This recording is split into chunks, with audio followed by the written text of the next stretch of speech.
Lou Reed, Satellite of Love. I've loved that song for, I don't know, 45 years. What an amazing, innovative talent. That's the first song I used, I think. Oh no, it was the last song in Ep 1, Series 1 of Afterlife. My fat red face. I've done a bath. Look, it's a bit bright, isn't it? Is that better? No, it's still red. I've just got a red face. Oh, can you put a filter on as you go along, like people do on Instagram, and make me look all lovely and tanned and no. Right. So this was going to be the last one, but I'm going to say it again. You will not get another person of my stature doing this. You won't get any other directors, you won't get stand-ups of my. You won't get Seinfeld doing this shit. He's above it. You won't get directors doing it. Spielberg, Tom Hooper. To name, you would not get actor. You will not get George Clooney doing this. Nothing. No knighthood. People think I'm serious when I go to no fucking knighthood. I liked what Robert Smith, The Cure, said about a knighthood. He went, I don't want a fucking an award from the Royal Family. He said, I'm better than you. How dare you give me an award? Oh, I've always liked The Cure. Anyway, how have you been? I saw a funny thing on Twitter today.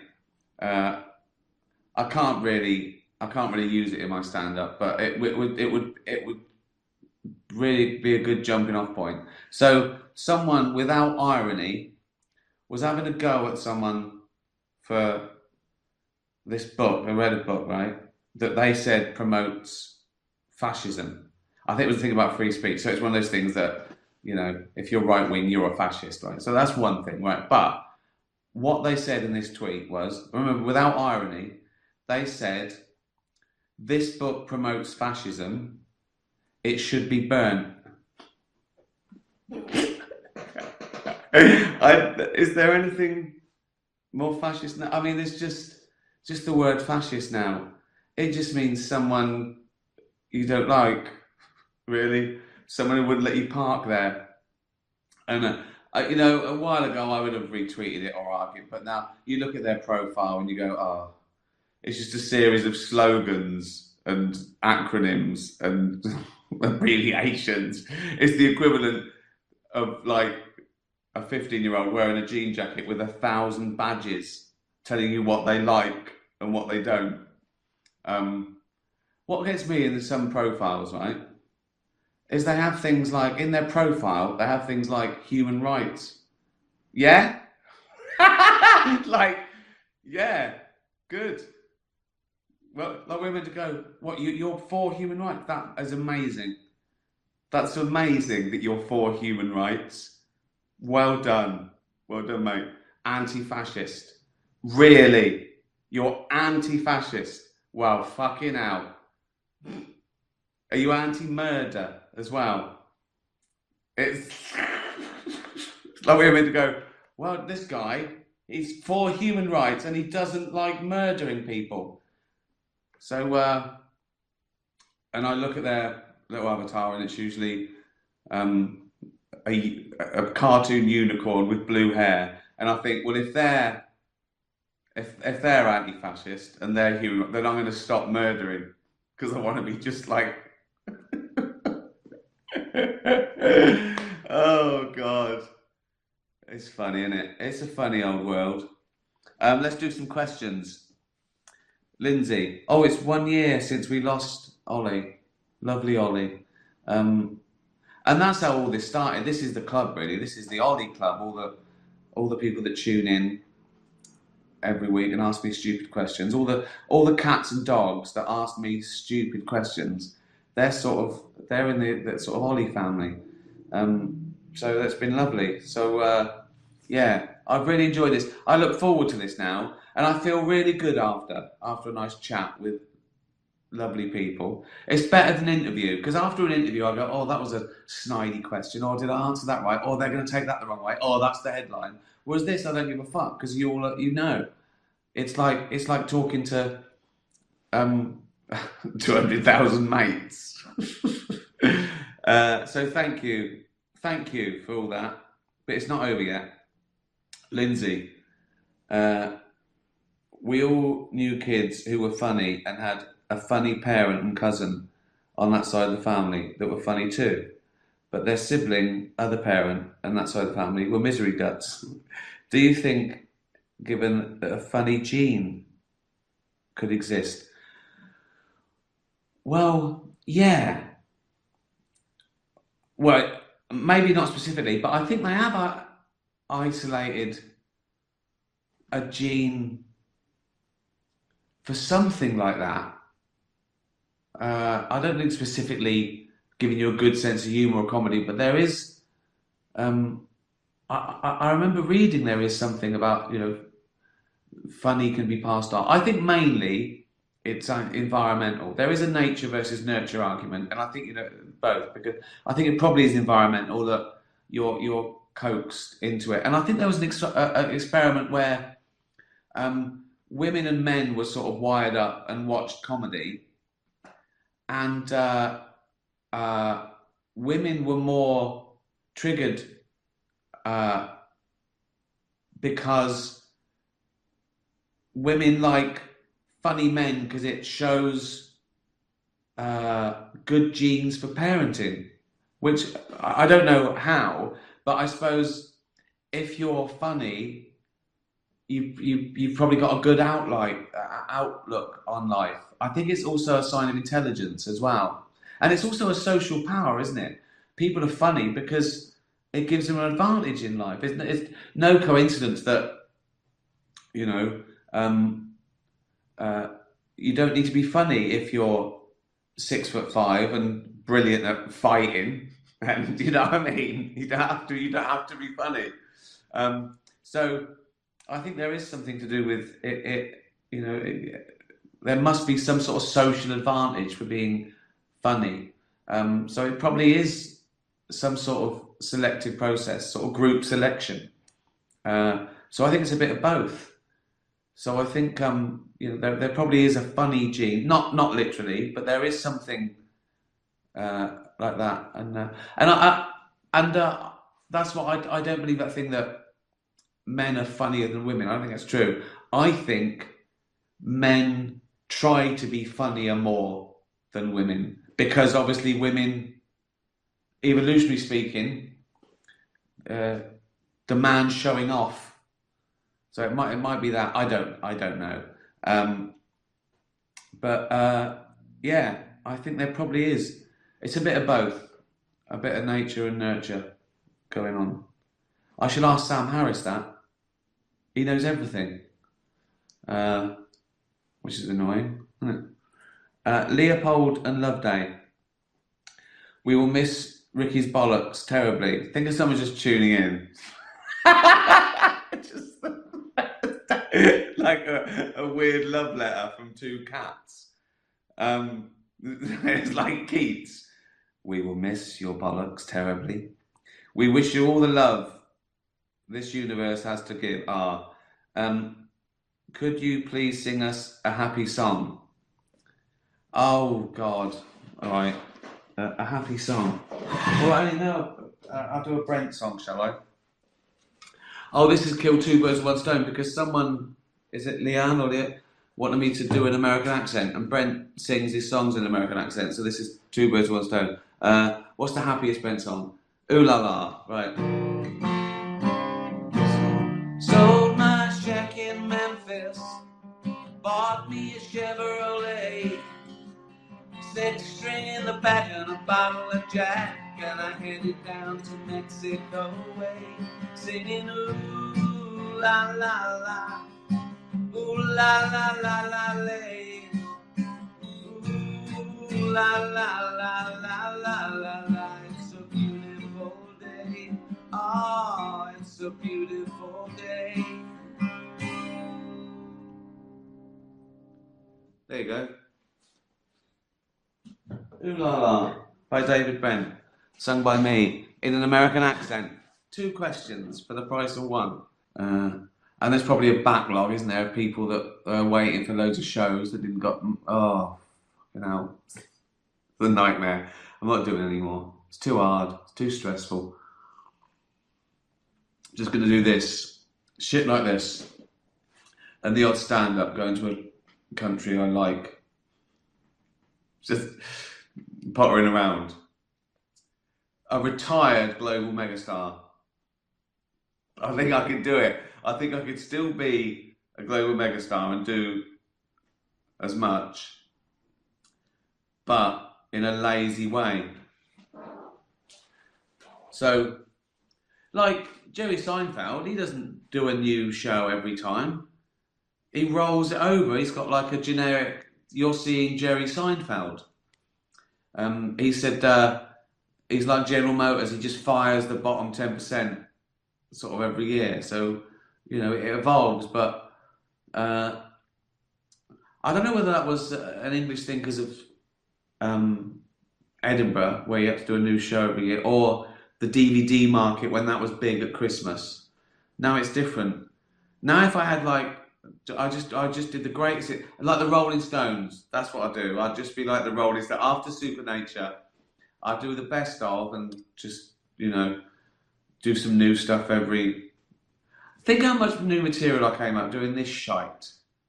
This is more shit comedy than anyone's ever produced, ever. And it was all free. I hope that answers your question, Daniel. Harry the cat. Mum has a best room that I'm not allowed in. This is where I spend most of my time. If caught, I roll on my back, engage cute eyes, and voila. Do you have a Miss Pickle Free zone? Or has she got you up to around her paw? Well, she sort of goes where she wants, except we have to watch the front door because she's so curious. She wants to get in every cupboard, get on every. You can see her looking at stuff. You know what I mean, like a high shelf, and she thinks, "I haven't been up there yet." And you want to go, "Well, don't try that because you're going to knock everything over, you fucking hefty idiot." Right? So you have to sort of keep it up. She tries to get on stuff. She gets in things. She gets in the freezer. You know, if you open the oven, it's like, oh. But there's nowhere she can't go. Ollie wasn't allowed in the bedroom because she weed on the bed once. We couldn't trust her. So no, Pickle's sort of allowed to go anywhere. You just got to watch her in case you shut her in. She just follows you. If she's asleep, right, and Jane gets up to go somewhere, she'll go, what's she doing? What? Mum, what you... And then she'll run, because she's scared of missing anything. Oh, God. Dougal. Bonjour, monsieur Ricky. I recently had to wear the cone of shame. Oh, I feel sorry for dogs. Dougal's a little French bulldog. For quite a long period of time, and I was a little depressed. But I have no convalescing. What's the worstest thing you've had to wear and why?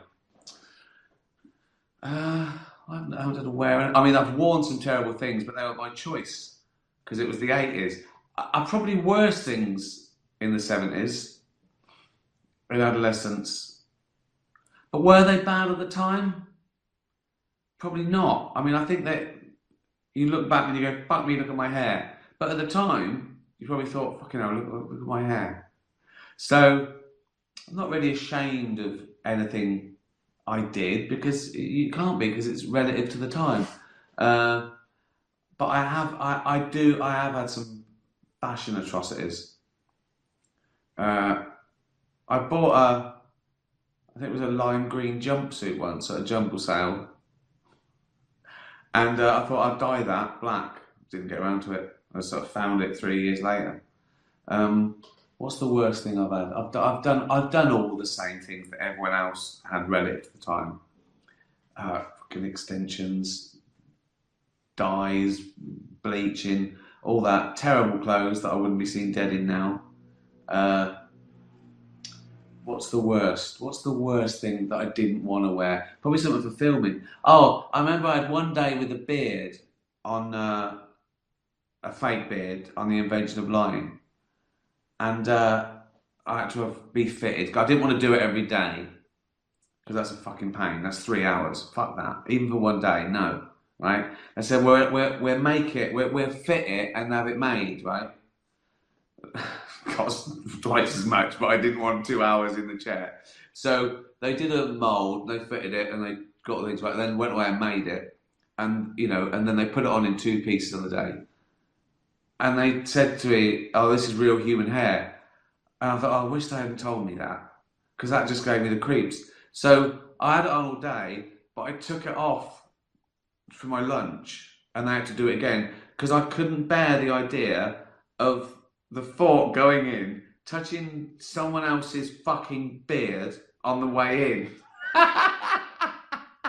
And it just felt horrible. And they kept gluing it, and yeah, that's the worst thing. Second worst, I didn't enjoy the lemur outfit in the Muppet movie. I was mildly embarrassed. It was a little bit tight.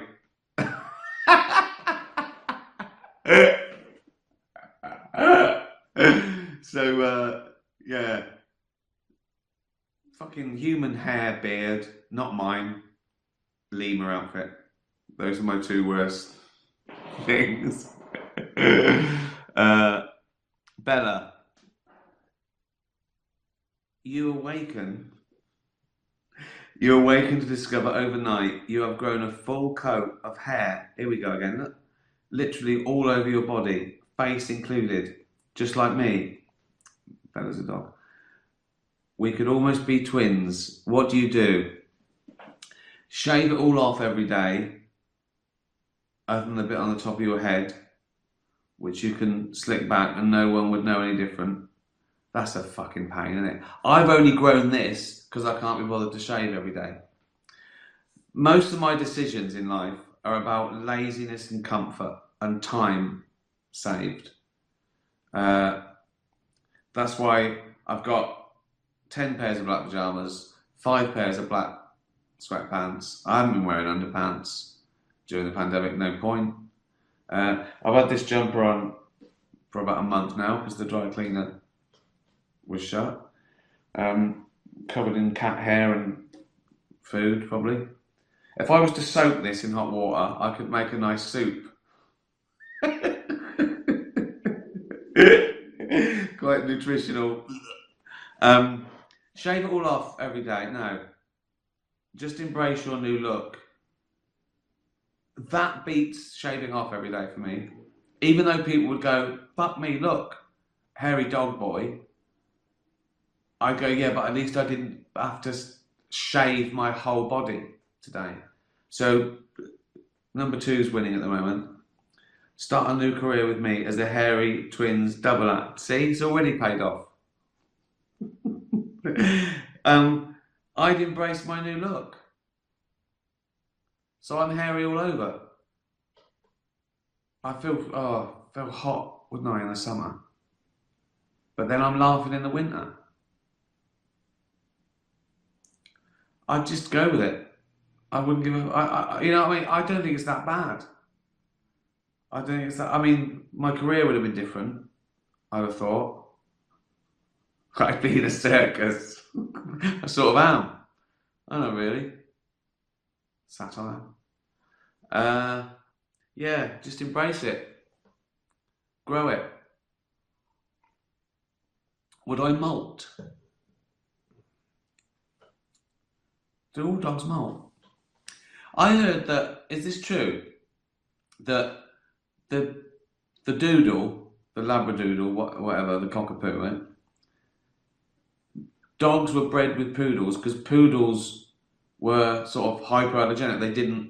They didn't have the dander or they didn't molt. So people who were allergic to dogs weren't allergic to poodles. Is that true? So that was sort of the invention of the doodle, that you could have can that be true? Or was it just fashion? Is that bullshit? Someone might know. Slow down, I've been talking too much. Joey, would you rather wake up as a 10-year-old from the neck up or the neck down? Fucking hell! So I wake up and I've either got a puny little 3-foot body and this old fat head. God, that'd hurt my neck, wouldn't it? Or my fat old 5'8" body with a tiny little young head. It can't be that one. Oh, fucking hell. Oh, Joey, you always ask the word. I'm going to ask Sam Harris this one. Oh, God. Well, hold on, though.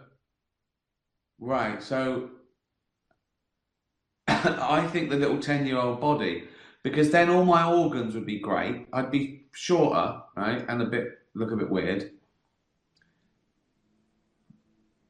But I assume that would grow so soon. So in 8 years, I'd have an 18-year-old body.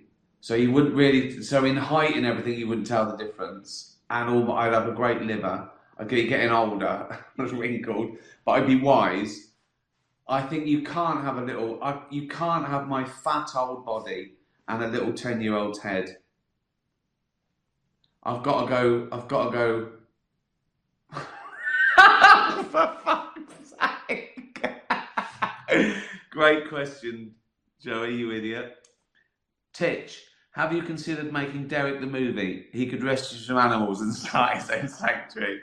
I haven't. I don't really consider bringing anything back. I don't think I'll ever bring back The Office or Extras or Derek. Never say never, but they're never as good. People think they want it, and even if it is as good, people go, "Oh, that's not the same," because their memory is 15 years ago when they first saw it, and so probably not.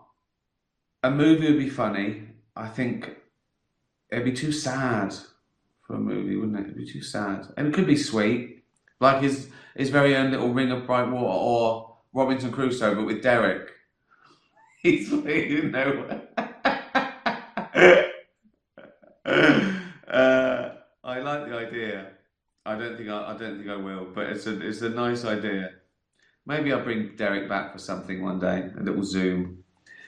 Kiki, say you had a choice of being a pit bull, a beagle, or a schnauzer.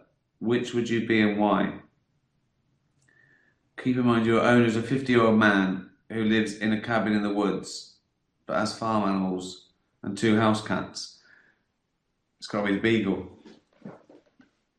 I don't know. Well, just because I know he'd love it, wouldn't he? They follow their nose. They'd be out in the woods. I mean, all dogs are great, but I think the beagle might appreciate that life more. Me as a beagle, I would. Final question. Andy, what would it take for you to host the Golden Globes again? Oh, not the same without you. Thank you. I don't know. Again, never say never. But I can't keep doing it. That is so stressful. It ruins Christmas because I have to worry about writing jokes. They're hard coming up with those jokes because it's not what I do usually. And they've got to work. You can't even practice them. So it's I don't think people know how hard it is to just do it. But then to really fucking go for it. Get those jokes past censors. Say things to people's faces. Actually say it in front of huge corporations, CEOs, the biggest producers, broadcasters of the world. it fucking. I do it like I couldn't give a shit, but it's hard work. It's hard work to do it as well as you can, because this is you don't just even if you come up with how good it is, a lot of people worry about it, and so you've got to fight to make it good, even if you've come up with something that's good, because everyone's scared of fucking complaints and everyone wants to please everyone, and that's why they're usually anodyne. So it's tough to get your own way to make it as good as you know you can make it. And I don't know why I bother. You'll miss me when I'm gone. You'll go, oh, we shouldn't have bothered him. We should have just let him do what he wants. He knows what he was doing. But we right, there you go. 3 more to go. Thanks very much, everyone. Look at my fat, shiny, red fucking... How can I be both plump and wrinkled? That's impossible. I've done the impossible. Tatty bye, everyone. Be nice to animals. Tatty bye. It's RFK Jr. Now, if you're not familiar with him, it's probably because he ran for president and nobody cared. Bowie to kick it off. And Heroes. That was Paul Hamilton said, play some Bowie at the start. So I did. Chose Heroes, obviously, for all the nurses and doctors on the front line, everyone working for NHS, not just hospital workers, but, you know, everyone who's just carrying on in hard times, not whinging. They're not whinging. Who's whinging? Celebrities, millionaire celebrities. We're familiar with him because he's done a whole mess of crazy stuff, including, but not limited to, admitting to dumping a dead bear in Central Park as a prank, living with an emu who would regularly attack his wife, owning 2 ravens who meditate with him every morning, bragging about his freezer full of roadkill, and beheading a whale, then strapping it to the roof of his minivan for a 5-hour drive home. Yeah. I mean, it is embarrassing, isn't it? It is embarrassing. Now, that sounds deranged, but he actually has a good reason for all of this. A worm got into his brain and ate a portion of it and then died. This is who Donald Trump wants to put in charge of our nation's health. When you see these multi-millionaire entertainers, I'm sad again. Why? I'm not on the telly. Robert F. Kennedy cares more about human beings and health and the environment than anybody. I'm going to let him go wild on health. I'm going to let him go wild on the food. I'm going to let him go wild on medicines. Oh, good. Because that's exactly how I like my medicine. Wild. It's just like the directions on the pill bottle say, go crazy balls every 2 to 4 hours with food. And it's not that I've got nothing against those people. They're all right. It wasn't that it was an awful product. It was awful. Right?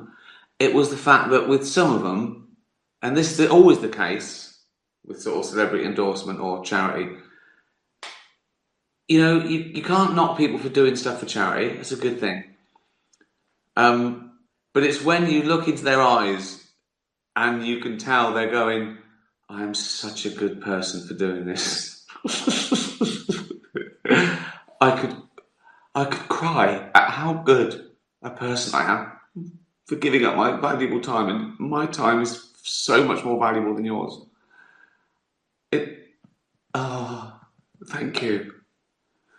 So, yeah. And RFK Jr. is ready for his wilding. Here he is yesterday talking about food deregulation. Why do we have Fruit Loops in this country that have 18 or 19 ingredients, and you go to Canada and it's got 2 or 3? I'm sad. I'm not on the telly every night. Fuck. And if I see another article with a a Hollywood actress going makeup free. The fuck? Oh, right, yeah, we're all chipping in, aren't we? Makeup free. Now, Fucking I'm hell. not the smartest guy in the room.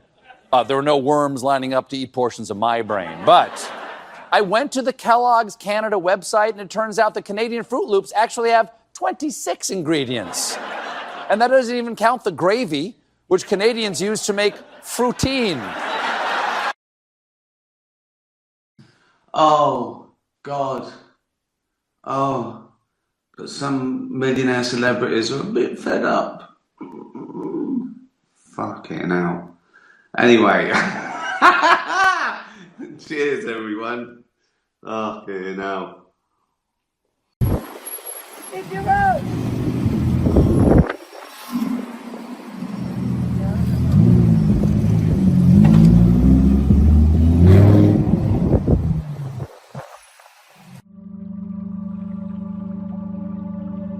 Earlier today, we've seen somewhere around 50 inmates released as part of the new Labour government's plan to free up prison space. It's cases like this the government wants to see sped up. To do so, a package of reforms, including a major shift away from jury trials to try and clear a backlog of nearly 80,000 cases. We now face an emergency in the courts, and we must act. As Lord Chancellor, my responsibility is to ground reform in the rule of law and the right to a fair trial. Last month, the notorious Sidney Cook was blasted into space to spend the rest of his life aboard a one-man prison vessel, posing no further threat to children on Earth. But it was revealed that an 8-year-old boy was also placed on board by mistake and is now trapped alone in space with the monster. A spokesman said, "This is the one thing we didn't want to happen."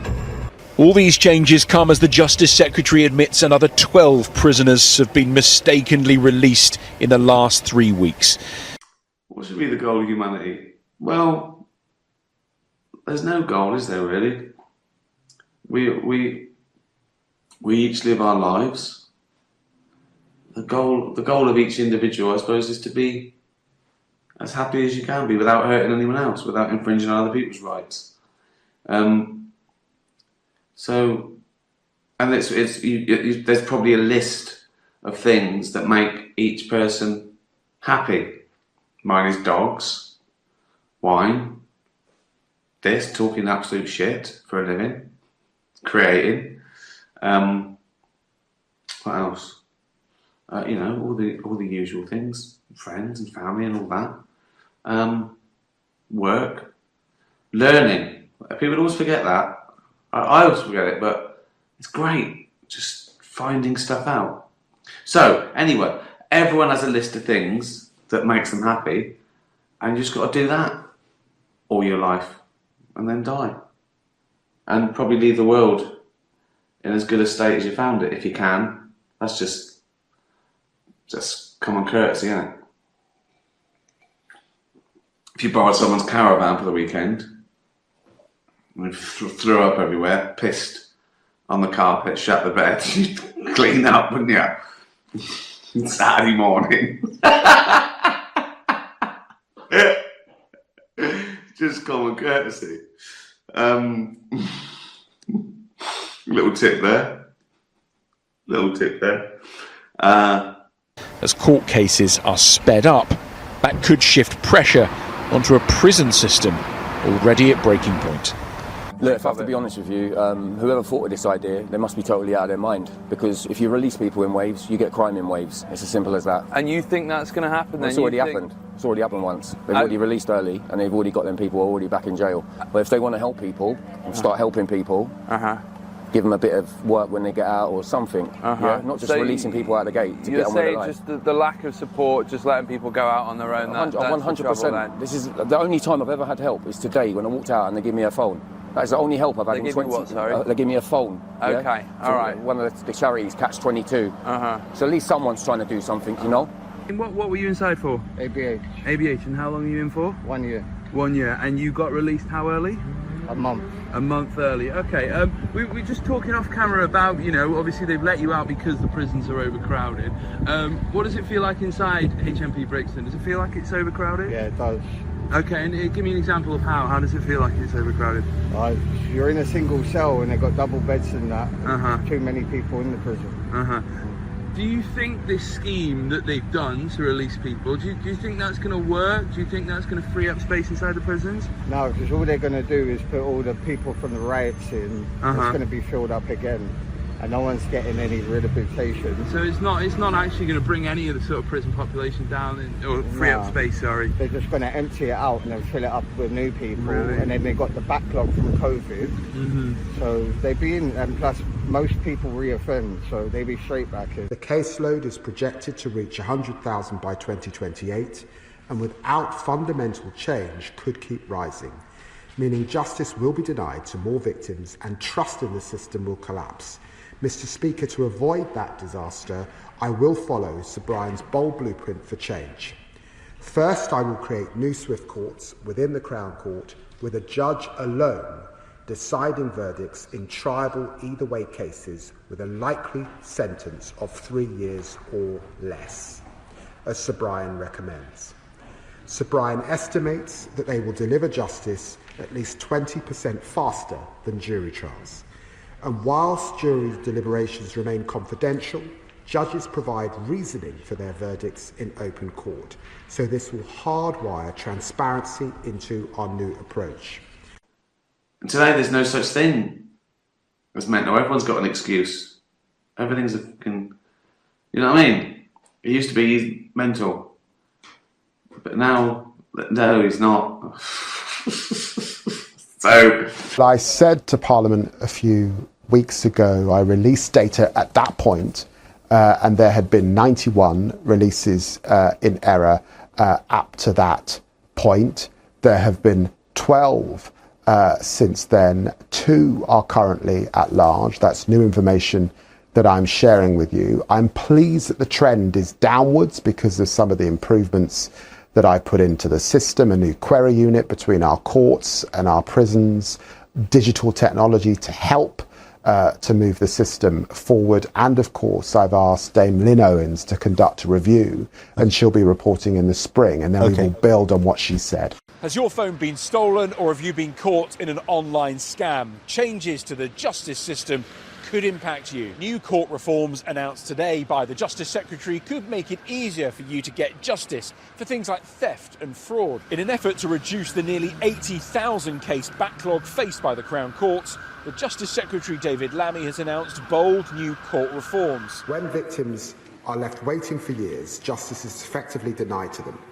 And this is a betrayal of our legal heritage, and it's a betrayal of the victims themselves. So what has changed? The first key change is that jury trials will be scrapped for defendants facing a sentence of 3 years or less. Secondly, magistrates' courts will be able to hand down longer sentences, from the current 12 months to potentially up to 2 years. Lastly, for crimes that carry a sentence of up to 3 years that a magistrate sends to the Crown, a jury will not decide. Instead, it'll be down to a single judge. So what will it mean for you? Well, it may result in swifter and quicker sentencing for those mid-level crimes. It will also mean less jury service, with juries only being used for serious indictable offences, such as murder and rape. Currently, the predicted caseload backlog could rise to around 100,000 in the next few years.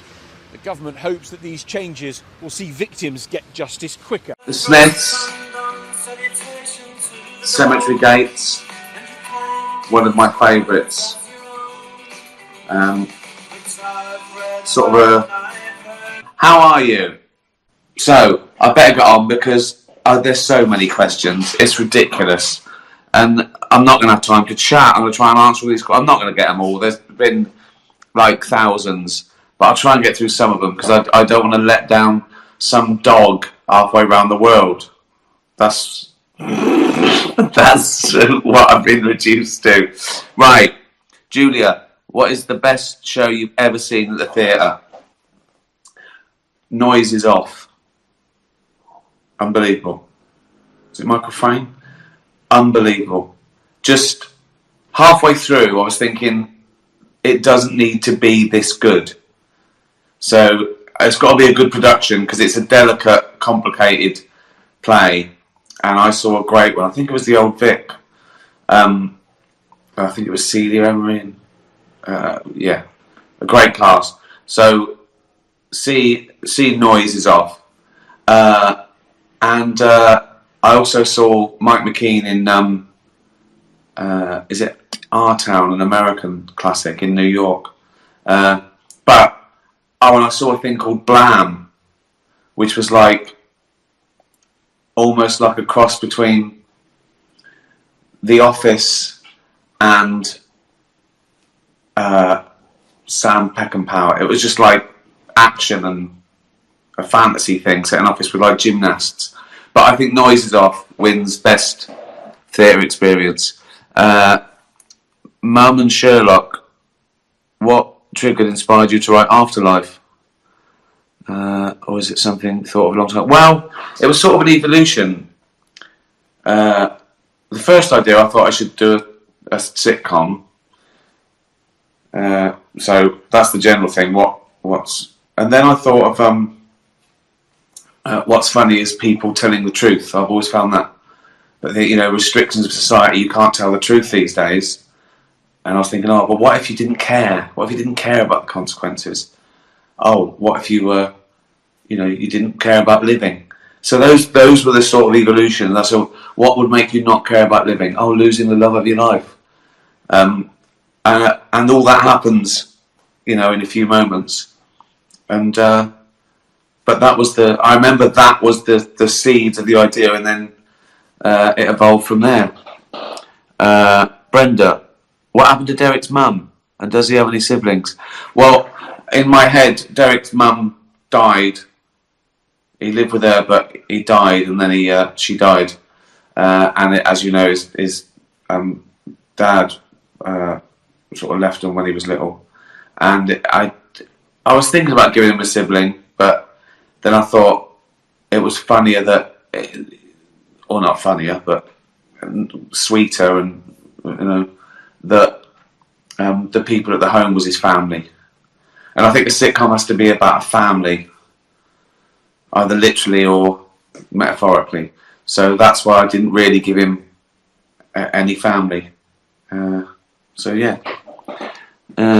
Laughing old lady. If all animals could talk, which one would be the rudest? Well, cats sprung to mind, but they'd be more sarcastic, wouldn't they? Rude, just rude. It would be like the equivalent of the troll. A snake? No, they wouldn't care. They wouldn't care, would they? Keep themselves. Spiders? No. What would be the rudest animal? It might be the cat. It might well be the cat. Hyena? That would just take the piss, wouldn't it? Yeah. It's the cat. Things like the sharks and that, they're not rude, are they? They just eat you. The cat. Just to be rude. Welsh Felix. What's my favourite film composer or film score? Braveheart. I think that's a great film score. If you don't mean, you mean a musical score as opposed to like, Muppet Christmas Carol that's got great songs. I'd say Braveheart, Schindler's List, and Scent of a Woman. I thought it was great, the score of that. Really, really worked well. Some it like you notice, others you don't notice, which is not that's not a bad thing. But yeah, I think those Braveheart and Schindler's List are, I think, remarkable. Gunnar, we're getting through this, aren't we? I'm trying to get everyone's question. I must slow down a bit. I'll slow down a bit. The pressure. It's ridiculous. It's ridiculous. I don't need to do this. It's fun though. It's the first time for ages where we've had a bit of sunlight. Right. Okay, here we go. Gunnar. Have you ever gotten in trouble for rolling in something stinky? It smells so good, but you get in trouble. No, we don't do that as humans. Although, having said that, I've got into cabs before, or lifts, and the fucking perfume or aftershave, it burns your lungs. It makes me angry, because they can't smell it anymore. They douse it, and some perfumes and aftershaves are fucking horrible. So they've voluntarily splashed that on them and then walked around taking the fucking oxygen out of the air. So yeah, that's one thing you can't get away from it, can you? You can, like on a plane or something, if someone's got terrible aftershave or perfume, or just stinks. One bloke I was next to took his shoes off. He absolutely fucking stank. Nothing you can do about it. Up your nose. You can shut your eyes, put earplugs in, but you've got to breathe. That's the annoying thing. But no, maybe I've had horrendous aftershaves in my time. I don't really wear them anymore though. Just shampoo and bubble bath. My eyes aren't stinging today because I didn't have a bath. I had a shower because it's a bit warm. If you're interested. Susie, I'm in hospital again with a snot-curdling cunt and noisy eater opposite.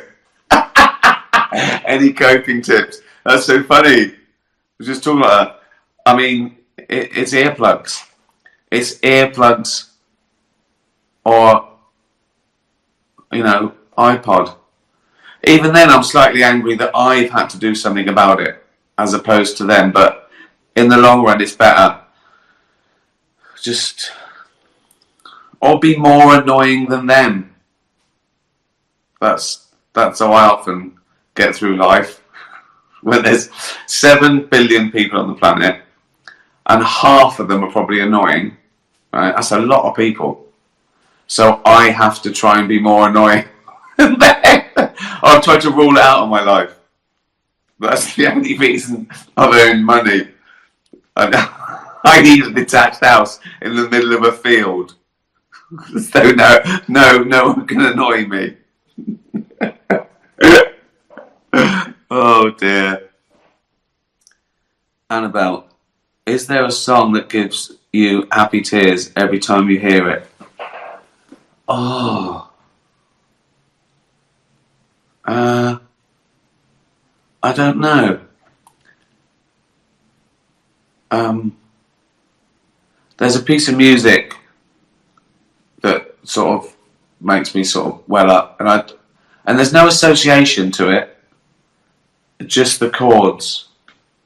Well, maybe I can't remember, but it's Vaughan Williams, 5 Variants.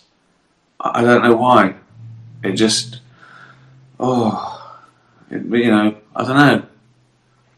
It's it reminds me of like childhood and the countryside and stuff. Not that I listen to classical music or lived in the countryside, but there's something about it. Must have some sort of association in my brain. And there's tunes that would make me like Jim Reeves reminds me of my mum and things like that. But there's no song really that makes me happy cry. Songs that make me happy.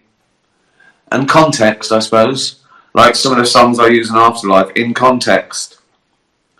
Like there's a piece of music that Animals Asia put on a little tribute to Ollie, and I listen to that and I well up, and I'm remembering little Ollie, but also you sort of remember their kindness that someone did it. So that's an association, and it's a beautiful tune. Yeah, there's a few probably. Right, Teddy, here we go. Have you ever saved a really tasty snack for later, only to go back and find someone else has eaten it?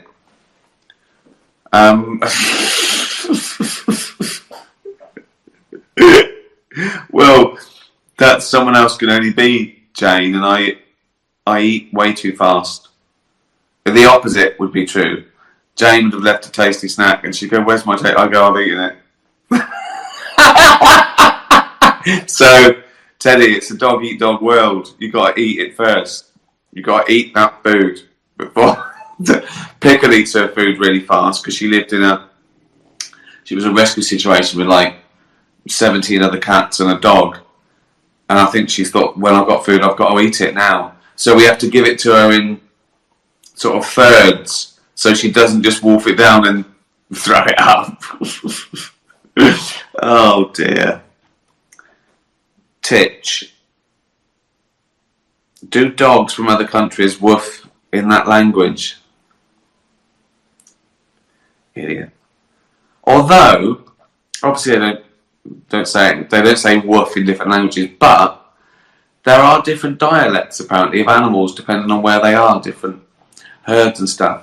They found it with cows. Like cows in different parts of the country, they don't pick up the dialect of the place, but because they're separated and through sort of evolution, things change very slightly. So, yeah, a herd of cows after many generations in Scotland would be different to a herd of cows in Southampton, where there'd be minor changes that, through sort of, group selection. So the answer's sort of yes, there probably are slight differences, yeah. But a dog from England would go, that dog's from Greece. You know what I mean? They just go, slightly different bark. I still get it though. It smells right. It's one of us. Bit of dog psychology there. Dougal. Bonjour, Monsieur Ricky. Why are dogs loyal? Good question.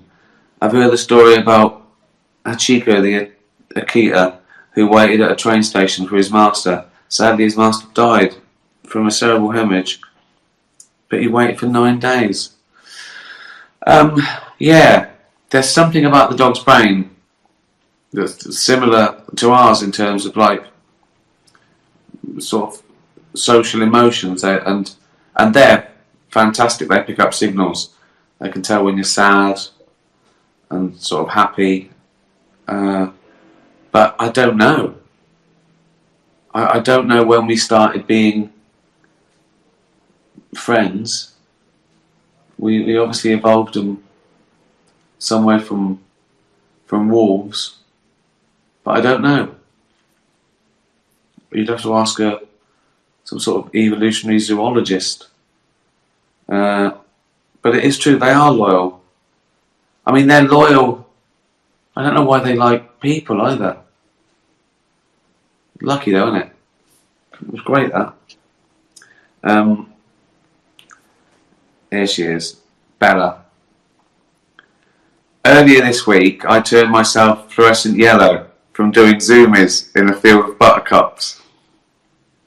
You're going to change colour from doing a particular activity, but what will it be and why? Well, I've always got rosy cheeks. That's not just from being fat and hot. I think red wine is escaping.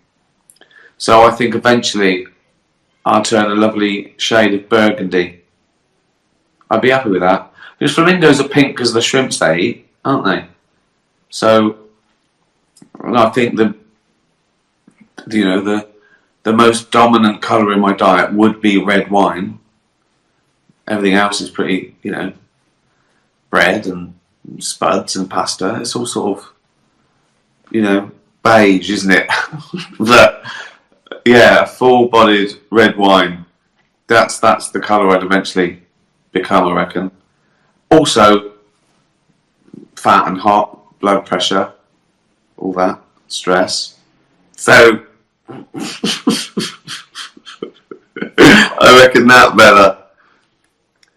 Susan, what has been your personal highlight from filming season 3 of Afterlife? Oh my God, so many, but I think the best day, and this is probably nothing to do with the scene or the filming or anything like that, but the best day was last Thursday. Oh, is this a spoiler? No, it's not a spoiler. I can do it without. Anyway, I get to play tennis. And of course, when you're filming something that takes an hour, it takes 4. So I got to play on and off tennis for half a day. And I tried to make it real. I didn't want to fake anything because I can play. So I wanted to show it. So hopefully people know that that's not camera trickery. Those really are my fat little legs running fast and hitting the ball that well.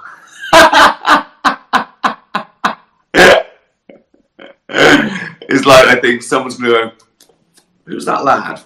That's Ricky Gervais, sir. He should be at Wimbledon. He's nearly 60 and he's fat. And he had to sit down after this. Oh, okay. So yeah, I think that. And obviously, Auntie features a bit more, the dog.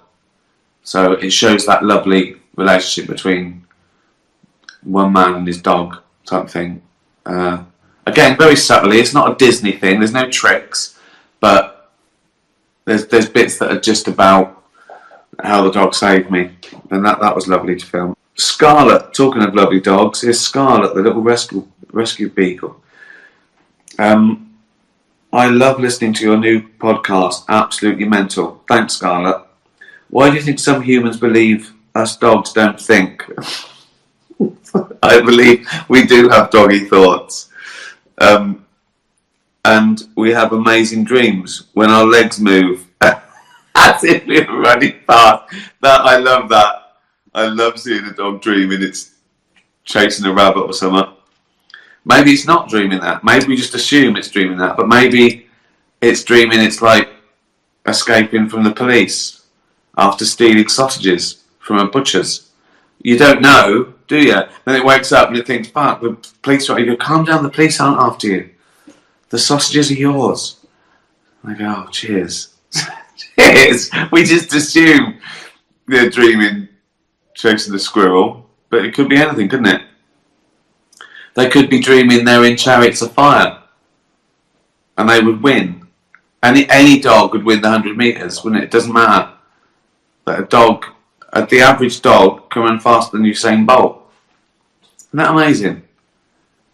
Even you know what I mean? Probably not a Chihuahua or a sausage dog, but I've just dissed 2 breeds there. But you know what I mean? Oh dear. Thanks, Scarlett. And well done for keeping fighting against cruel and pointless animal testing. I think we're getting somewhere. Keena, the themes of your TV shows resonate strong spiritual philosophical messages. Is this something you do consciously? Yes, but it's not. I'm not getting things off my chest, you know, because I try and sort of keep it balanced and keep it fair, and I'm not doing it just to take out of things. It's an upshot of the type of thing I do, because I sort of try and my characters real, and people are complicated and different, and I like an honesty to it. Then those things crop up. They have to crop. You couldn't do a piece that didn't somehow reflect people's fear of death or organised religion. It's everywhere. Spirituality, those things are everywhere. It's like me ignoring people, you know, going to the pub or having family problems. They're a big, massive part of society, whether we like it or not. So they do crop up. So that's why I include them. Not just to discuss them, which is fun, but because it would be weird.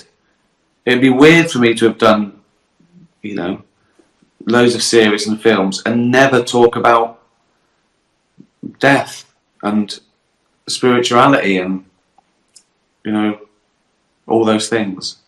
But I am very interested in them as well. I'm interested in why people,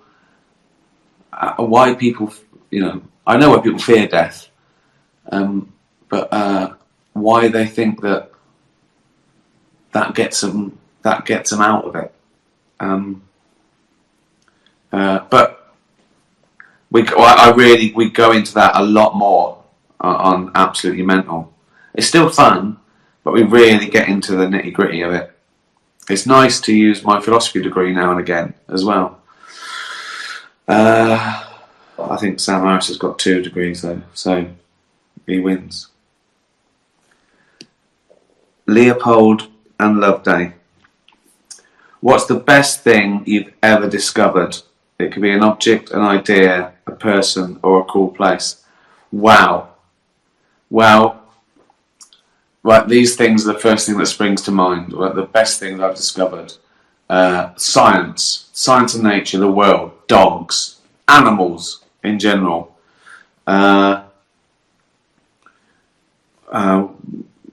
Wine.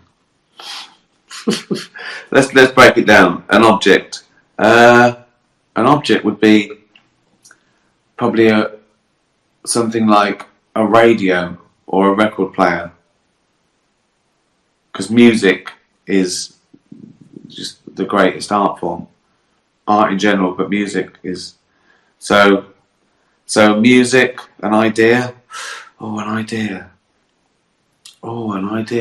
Well, the discipline of science is incredible. You know, evidence-based induction and logic as an idea. Follow the evidence. You know, think. You know, rationality. I think. So what we got? We've got music, rationality, a person. A person. Well, obviously, friends and family aside, it'd be someone like, I don't know, Bertrand Russell or Christopher Hitchens, or one of those people that put forward free thought and discovery and honesty and bravery, all those things. And a cool place, Amsterdam, and most of Scandinavia. I mean, the whole world's got brilliant bits and shit bits. Every country's got brilliant bits and shit bits. But I was blown away by New York, you know. But I'll go Amsterdam.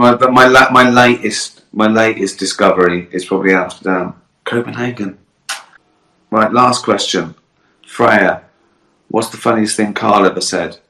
Well, he said a few, but I liked it when it was just sort of like when he was shocked by something and blurted something out that he didn't understand, which I would try and do. I'd try and quickly throw things at him to make him sort of... I wouldn't just calmly... Nothing he said, I'd go, oh, that's interesting. I'd try and fluster him. I think, in fact, one thing that really still tickles me, and there was a third party involved, was in An Idiot Abroad, the special, the 3rd season, which is the special. And I think he was about to do some sort of abseil down a building with Warwick Davis. And they were sitting there and they were talking, and then Carl just interrupted himself and looked at Warwick and said, genuinely, have you got knees?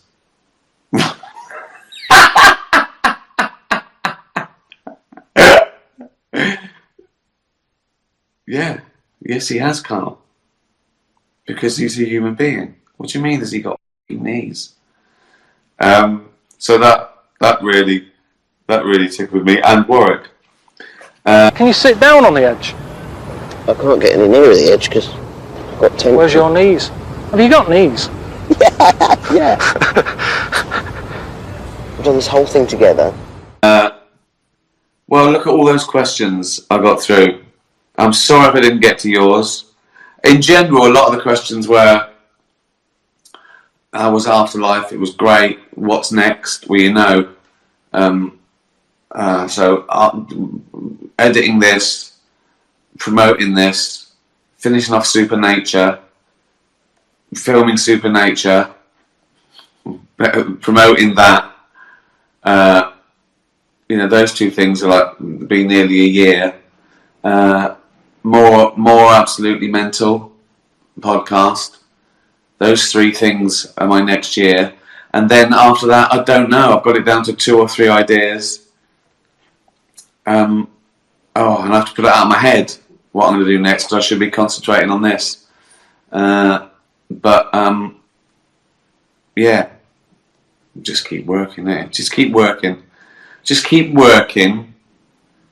Doing things you love, earning money to live, and buy lots of food and red wine until you die.